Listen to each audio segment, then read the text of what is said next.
All right, so in today's video, I'll be going through the interface and playing a game on the Analogue NT Mini Noir that I unboxed in a previous video. Link will be down in the description for that one, and let's get into it.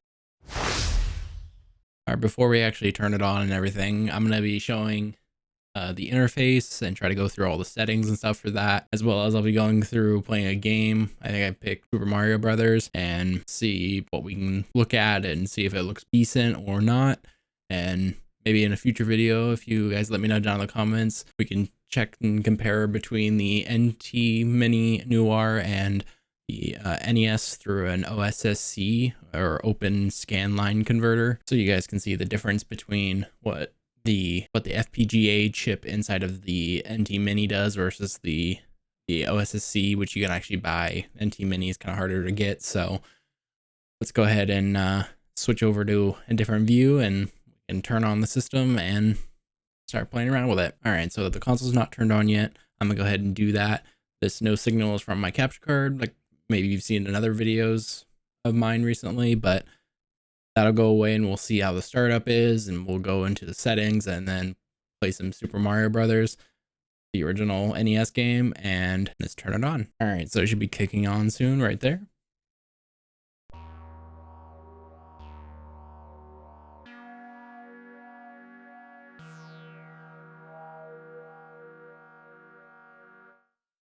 All right, so that was the turn on sound like most of these analog systems have. Okay, so you got run cartridge that makes it simple. You can run NES or Famicom. I don't believe you can have both plugged in at the same time. I'm sorry, I don't own any Famicom games, so I need to get some of those and see what happens if you turn it on with both of them in there. I'm not sure. It probably tells you to pick one. I'm not sure, but let's go ahead and we'll see if I can turn on my, there you go. Okay, turn on my 8-bit DOE N30. So if you guys haven't seen the unboxing video, I'll link that down in the description.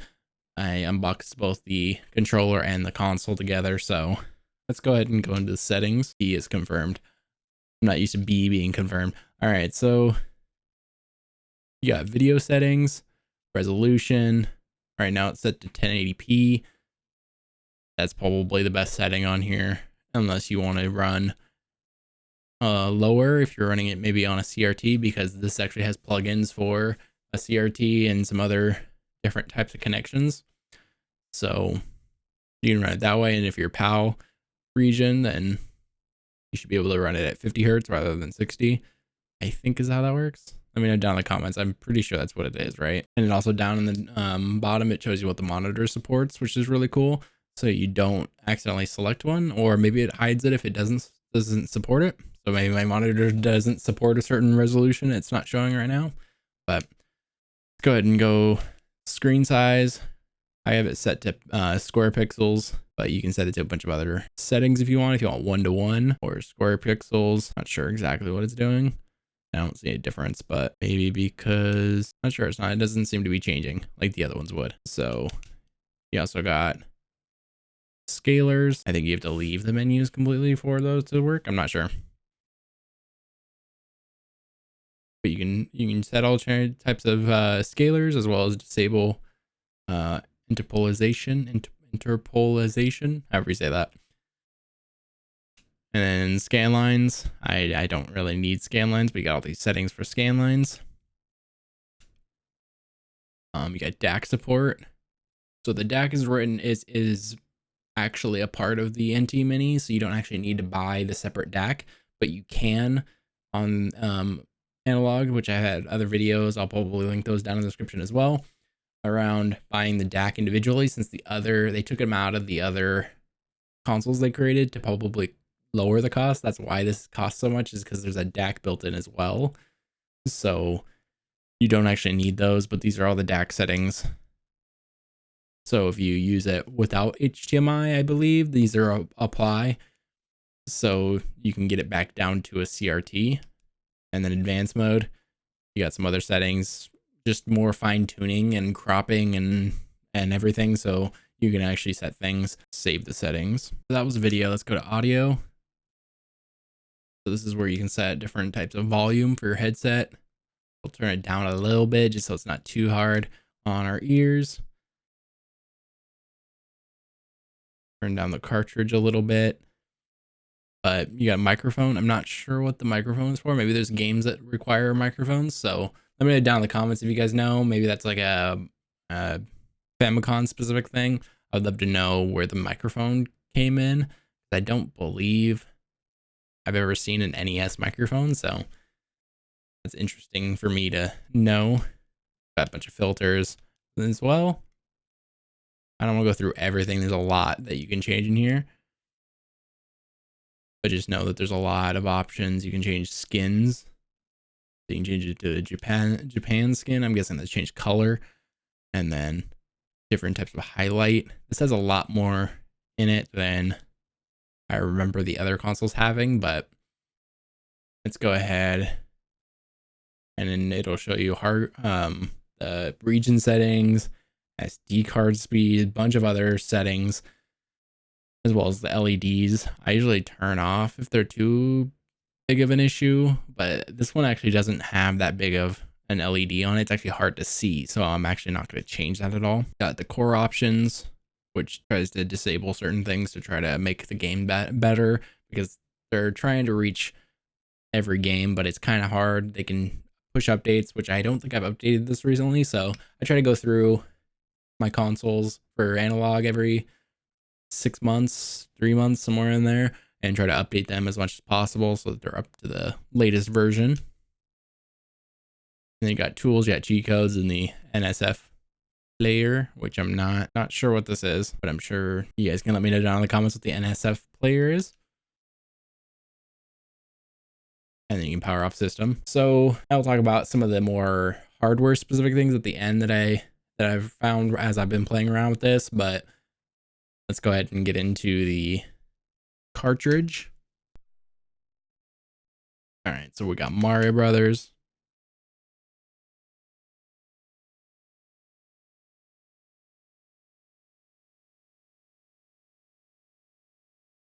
Oh, gotta hit start. I was wondering what I was doing. All right, so I didn't turn it up too much just so it wasn't too loud. So I'm gonna keep it that way. So you can go, if you have this remote from 8-Bit Doug, it actually has a home button and it actually plugs into an NES. So you can actually use it on the regular NES, but you can also use it on this. And if you don't have the home button, I believe there's a key combination or I'm not sure how to get to it without it. I'll probably put on the screen right now, but there is a way to get to this menu without that home button. But if you do have it, it's helpful. So you can go in and I can change the audio settings.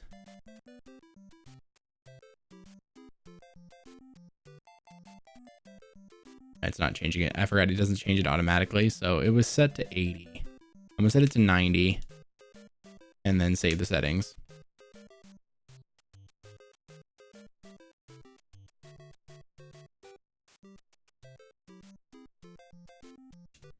And maybe if I restart the cartridge, it'll work. I didn't mean to set 2-player. But it doesn't sound too much louder, but just know that you can set those. The other consoles will actually do it automatically. They must have changed something or changed the hardware somehow to make it easier to do that. And the NT Mini is just not going to happen. But yeah. I actually haven't played a lot of this game. I actually want to play through this, but for the most part, I haven't heard like bad audio. Let me know down in the comments if you guys hear any of this and maybe it's off for you guys. I'm not sure. I'm not too familiar with the sound of the NES to know, but for the most part, I don't feel like there's any latency even through my capture card. But and I would think I would know with the fact that it's Mario, kind of pinpoint here. But let me know down in the comments what you guys think about the sound. The visual kind of looks really nice. I like how it looks. And it's probably the easiest way to get NES games onto the TV It is pricey though, you're paying for it. Forgot that I can use shoot fire. And so I'm not very good at getting to the top. I'm not sure how you would get to the top on that one, but let me know down in the comments more about Super Mario Brothers if you guys want to give me some tips on it.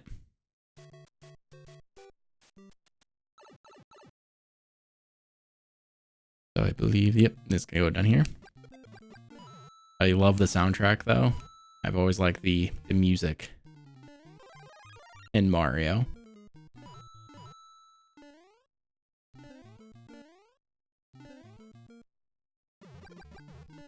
I've been playing Mario 35 recently, the celebration for Mario, and you get to play through these levels. So I'm actually better now than I was before with this. So let's go ahead and shift back over to full screen me, and we can talk about some of the hardware issues I have with this and end the video. You guys saw the menus, saw some gameplay. For the most part, I actually really enjoy this. There are some quirks that I don't like. So here is the NT Mini. So this is specifically for 8BitDo. With their controller, their dongle will stay on as long as you have it plugged in. That's a little annoying because you see the little blue light that points or that turns on and off, flickers trying to find the remote, and it'll just keep doing that as long as you have the system plugged in with this plugged in. My other issues are this doesn't light up. So when you're turning it on, you have to look at this little pinpoint LED and try to find it to turn on or off. And so after stepping away from it for a little bit, I actually had some issues trying to figure out if it was on or not. And I had to like try to figure out why it wasn't turning on. And I realized it was just, I wasn't looking at the right LED. This isn't an LED, it's just a button, which they made it look like it's an LED. I would have appreciated that actually turning on or changing a color or something so you know that that's on. The other part, I don't know about Famicom cartridges. I've never actually owned one, but I eventually want to get like Final Fantasies and stuff. The problem with the NES is that they did make a top loader one, but I think it had the same issue. Let me know down in the comments, but I'm pretty sure it had some issues with moving the cartridge. So as you can hear and see, you can move the cartridge. It doesn't seem to ruin the cartridge itself. It gives a good grip to it, just like the original would. But the biggest problem I have is that it moves, and if this moves, the game stops working most of the time. I've had it happen where it didn't actually ruin the game, but it usually will. And that's kind of it's not game breaking for me, but I have to make sure that if I have someone over, or even my wife, and she doesn't realize and bumps the table, I'm pretty sure that's going to move and have an issue. For the most part, that hasn't happened yet. I'm worried about that. That's just a disclaimer for the video of knowing, hey, this might actually be a problem. But I'm pretty sure it's happened. I'm pretty sure it's not specific to the Noir version. I'm pretty sure all the NT Minis have that problem. So just a disclaimer. For the most part, I actually really like the thing. I spent a lot of money on it, obviously, but it is worth it if you can get one for cheap, as cheap as possible.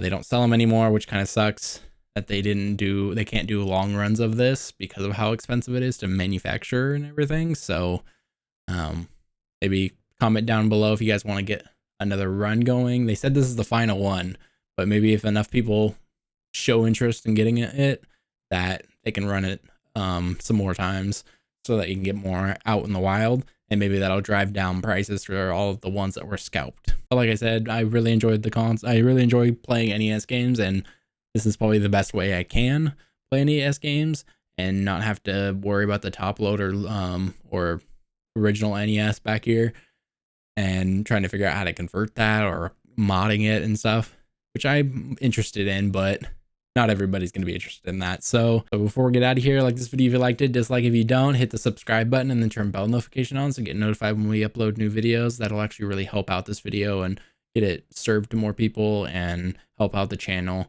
So very much appreciative of anyone that even hits the like button on this video. I also stream on Twitch. My link to my Twitch page will be down in the description, and my Twitch schedule is actually listed on my Twitch page, just so you guys can stay up to date. I change it quite a bit, or have been.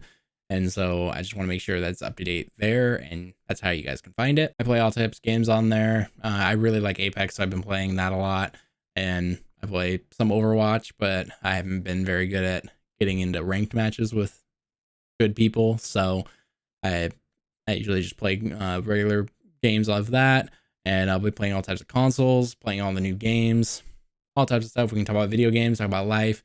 You guys can just drop by and say hi and have some fun. Links will also be down there to Amazon. Those will be affiliate links, and I'll make sure to put the word affiliate if it is, and a bunch of other links down there to merch, Twitter, and other videos that I said that I would link to is also all down there. So go ahead and go down in the description and look at all those links, and thank you guys for watching, and I'll see you guys in the next one.